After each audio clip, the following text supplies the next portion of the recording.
जय माता दी दोस्तों। माता रानी की कृपा आप पर और आपके परिवार पर हमेशा बनी रहे। स्वागत है आपका वास्तु बाई राधा में। हम बात करेंगे नवरात्रि के विशेष पर्व पर पूजा की चौकी कैसे लगाएं।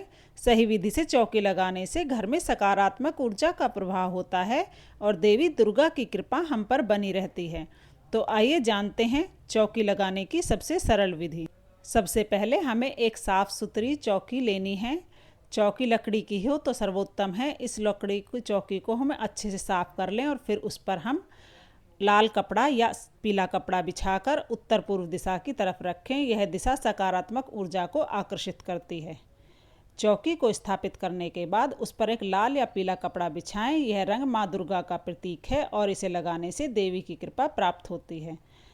ध्यान रहे कि कपड़ा नया हो और अच्छी तरह से धुला हुआ हो। इस प्रकार उस चौकी पर हम चावल से अष्टदल कमल बना लेंगे। आप चाहें तो चावल को कलर भी कर सकते हैं। मैंने हल्दी से पीले चावल कलर कर लिए हैं और एक ग्रीन कलर के चावल मैंने कलर किए हैं।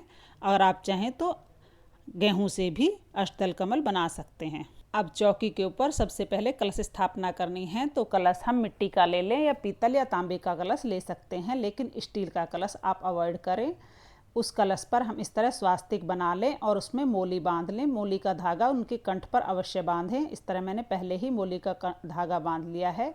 और आप आम के या अशोक के 5 पल्लव ले सकते हैं। 5, 7, 11 इस तरह लेकर आप उन पर हल्दी से और कुमकुम से टीका कर लेंगे। उसके बाद हम कलश लेंगे। कलश पे सबसे पहले हम शुद्ध गंगा जल डालेंगे। उसके बाद शुद्ध जल से उसको भरकर उसमें एक हल्दी, एक सुपारी, एक सिक्का, एक लौंग, एक इलायची और एक फूल और थोड़े से अक्षत डालकर कलश की स्थापना कर देंगे। उसके बाद हम कलश पर पंचपल्लव सजा देंगे।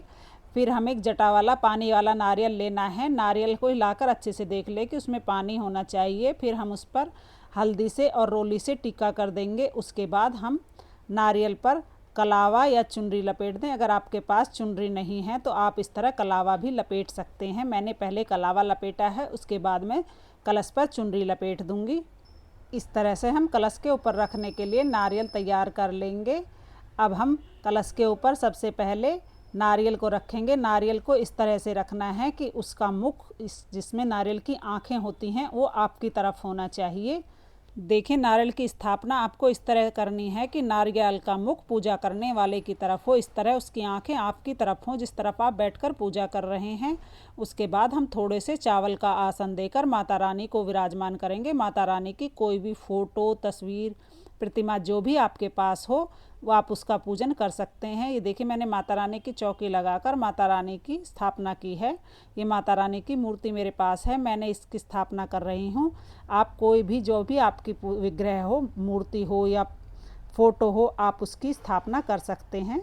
अब हम थोड़े से चावल का आसन देकर गणेश जी को विराजमान कर लेंगे। उसके बाद हम नवग्रह की स्थापना करेंगे। अगर आपके पास नवग्रह यंत्र है तो आप नवग्रह यंत्र रख लें। अगर नहीं है तो चावल की ढेरी बनाकर उसके ऊपर हम सुपारी रख देते हैं। इस तरह नवग्रह की स्थापना हो जाती है। अगर आपके यहाँ पर चूहे हैं, आप चावल नहीं रख पाते हैं तो सिर्फ 9 सुपारी रखकर भी आप पूजन कर सकते हैं। यहाँ पर हमने सुपारी और चावल रखकर नवग्रह की स्थापना कर ली है। आप चाहें तो षोडश मातृका भी बना लें। आप चाहें तो माता रानी के रूप में भी सभी का पूजन कर सकते हैं। कलश के रूप में भी सभी का पूजन हो जाता है। तो यहाँ पर हमने स्थापना कर ली है। इसके बाद हम ज्वारे बोएंगे। देखिए, शारदीय नवरात्रि में ज्वारे बोने का बहुत महत्व होता है। ज्वारे बोने के लिए यहाँ पर मैंने एक मिट्टी का कुंडा लिया है। आप मिट्टी का कुंडा ले सकते हैं या कोई साफ़ सुथरा बर्तन या प्लेट ले सकते हैं। उसमें मिट्टी भरकर उसमें हम जौ डाल देते हैं। अगर आपके यहाँ गेहूँ बोए जाते हैं तो आप गेहूँ मिला के भी जौ डाल सकते हैं। उसके बाद हम जिस भी पात्र में ज्वारे उगा रहे हैं उस पर हम तिलक कर देंगे।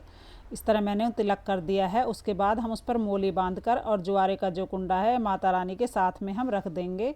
तो चौकी पर हमें इसे रखना है। आप चाहें तो जो कुंडा है इसके ऊपर आप नारियल कलश रखकर उसकी स्थापना कर सकते हैं, लेकिन अगर आप चौकी बड़ी है तो स्पेस है तो आप अलग से कलश की स्थापना कर लें। इस तरह प्लेट पर स्वास्तिक बनाकर मैंने वहाँ पर ज्वारों की स्थापना कर ली है। फिर हम माता रानी से हाथ जोड़कर प्रार्थना करेंगे। हे माता भवानी, पूरे 9 दिन के लिए अपने घर में मैं आपका पूजन कर रही हूँ। आप मेरी पूजा को स्वीकार करें और इन 9 दिनों में मुझसे कोई गलती हो जाए तो मुझे क्षमा करें। ऐसा संकल्प करने के बाद ही हम पूजा शुरू करेंगे। तो पूजा के शुरुआत में सबसे पहले हम जल के छींटे लगाकर भाव रूप में सभी को स्नान करा देंगे और वस्त्र के रूप में हम सभी को कलावा समर्पित कर देंगे। गणेश जी भगवान को, माता रानी को कलावा समर्पित कर देंगे। कलश पर हमने पहले ही कलावा बांध दिया है।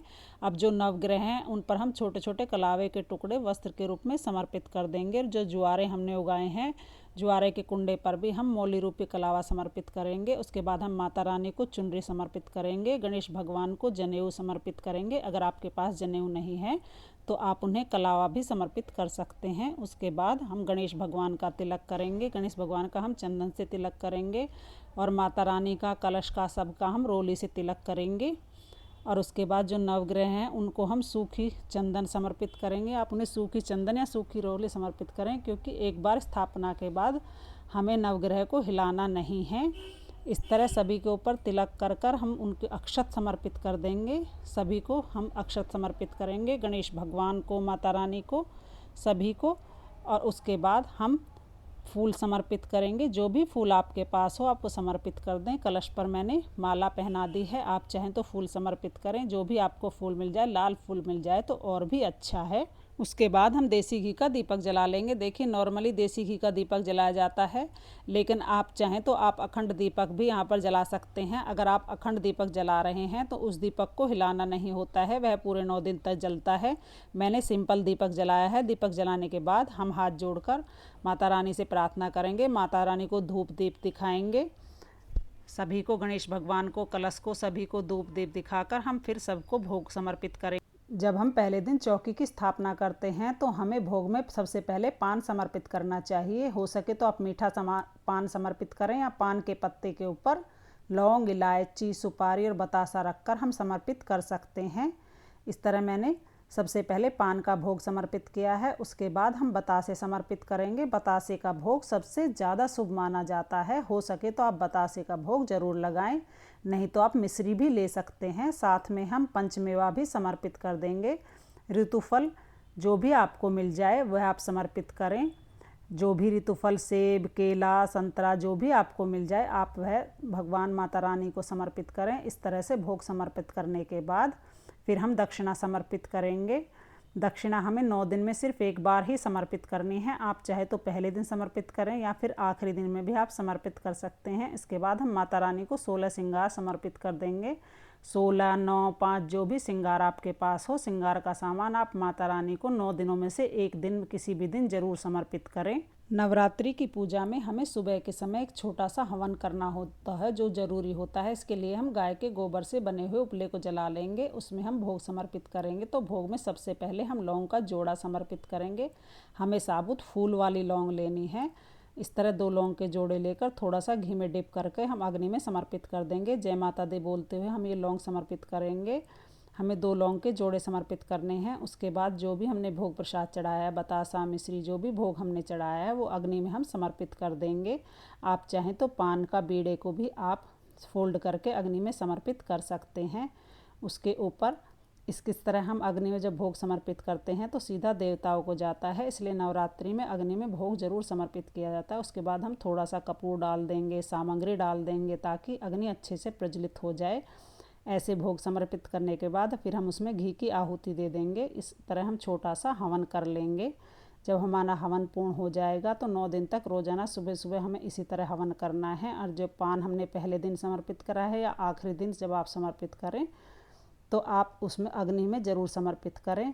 इसके बाद धूप दीप से हम बहुत ही प्रेम पूर्वक माता रानी की आरती करेंगे। सबसे पहले हम गणेश जी भगवान की आरती करेंगे, उसके बाद माता रानी की आरती करेंगे। आरती करने के बाद हम माता रानी से पूजा में रही कमियों के लिए क्षमा याचना करेंगे और अपनी मनोकामनाओं को पूर्ण करने के लिए माता भवानी से प्रार्थना करेंगे। इससे नवरात्रि के पहले दिन की स्थापना और पूजा पूर्ण हो जाएगी। पूजा करने के बाद जो हमने ज्वारे बोए हैं, ज्वारे हमें सींचने हैं। तो देखिए, ज्वारे में सबसे पहले 2-3 दिन तक हमें सीधा जल नहीं सींचना है।